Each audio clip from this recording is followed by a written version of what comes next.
Excuse me po, pwede ho bang magtanong, saan ho ba dito yung Casa Margarita Hotel? Hindi namin alam eh. Meron ba yun dito? Nak ba? Sensya na, hindi namin alam eh. Salamat ho.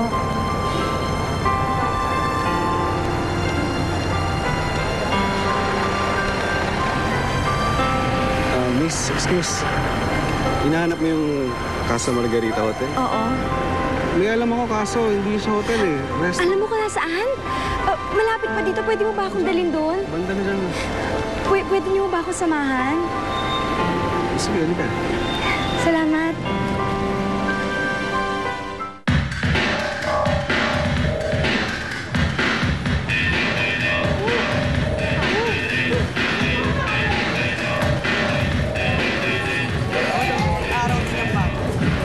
Sinabi mo ba ang OA? Sus! Dalawa lang dapat ang child stars na magkasabay. Hindi pwedeng tatlo. Tayong dalawa lang yung Rose Ann. Hindi ba talaga pwedeng tatlo? Tumigil ka nga. Ginawa na nga na tayong katatawanan eh. Uy, relax lang. Upo ka dyan. Uminom ka.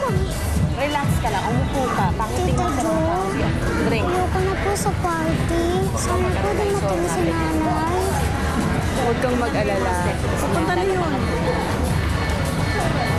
Sige, kaya mo naman yan eh. Magpagaling ka pa siya.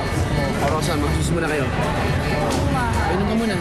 Pag-aralan mo yan, tapos yung mga dito. Sinasabi mo? May sinasabi ka? Kasi tinatanong ng papa kung nasa na daw ang nanay niya. Sabi ko, papunta na yun. Mahanap yung hotel na sinasabi ko sa kanya. Eh kaso, hindi pa yata natatayo yung hotel na yun. Pat ka, Jo, ah. Kakainlove ka. Oh, paano? Dito muna ako sa bar, ah. Yeah. Huwag ka ngayon, ah.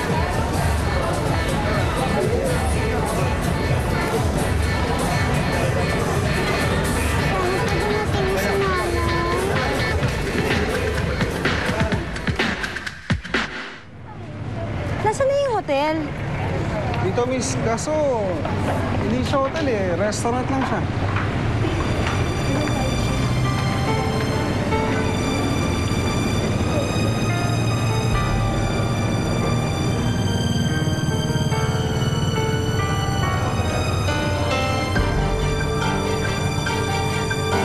Isang araw lang ang kailangan para malaman ng kahit na sino na ipinanganak si Rose Ann para kumanta. Huwag mo namang ipagkait sa kanya yun. Gusto mo ba akong subukan, Remy? Pwede kong sabihin sa kanila, nakinig na po lang sa akin si Rose Ann dati. Remy, nasa gitna kami ng voice lessons. Hindi siya pwedeng istorbo yun.